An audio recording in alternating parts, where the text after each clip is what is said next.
오늘 남북이 판문점에서 만나 추석을 전후로 한 이산가족 상봉 문제를 논의하게 되는데요.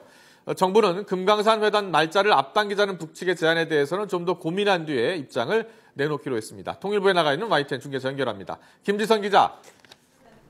네, 통일부에 나와 있습니다. 10시에 시작 예정인데요. 지금쯤이면 회담을 시작했을 것으로 보이는데 오늘 회담 어떻게 진행이 됩니까? 네, 말씀하신 대로 예정 시간이 10시니까요. 지금쯤이면 이 판문점 우리 측 지역인 평화의 집에서 조금 전부터 회담이 시작됐을 것으로 보입니다. 오늘 회담은 오전과 오후에 나누어서 진행이 됩니다. 실무 접촉인 만큼 이산가족 상봉 행사의 개최 시기 또 장소 이런 것들을 놓고 구체적인 논의가 있을 것으로 보입니다. 일단 시기적으로는 추석을 전후한 행사 성사에 중점을 두고 장소 문제 등에 대해서는 서울과 평양을 교차 방문하거나 금강산에서 개최하는 등 여러 방안을 놓고 논의가 이뤄질 것으로 보입니다.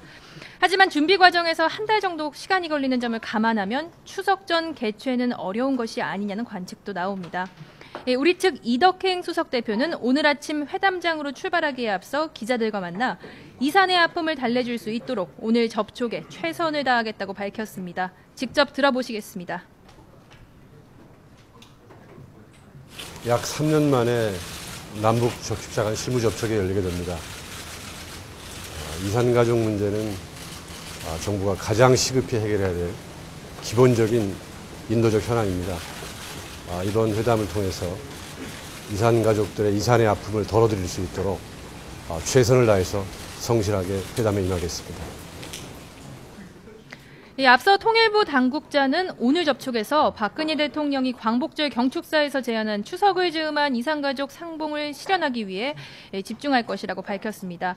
이와 함께 이산가족과 관련된 다른 문제들도 논의될 수 있다고 덧붙였는데요. 이산가족 화상 상봉 문제와 상봉 정례와 대북 지원 문제 등에 대한 논의가 이뤄질 가능성이 제기되고 있습니다.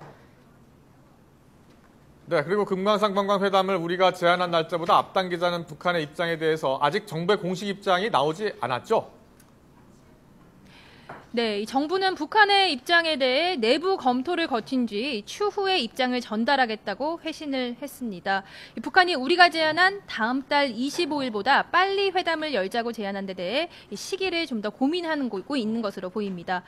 금강산 관광 재개를 위한 회담을 반드시 이산가족 상봉회담 전에 열겠다는 입장은 아니지만 이 두 회담을 분리해서 임한다는 원칙에 따라 이산가족 상봉을 위한 회담이 진행 중인 상황에서 금강산 회담을 동시에 열기는 다소 부담스러운 부분이 있기 때문입니다. 이에 따라 어제 북한이 전해온 8월 말에서 9월 초 개최 의사에 대해 시기적으로 적절할지 여부와 대응 전략을 논의하는 데 다소 시간이 걸릴 것으로 보입니다. 지금까지 통일부에서 YTN 김지선입니다.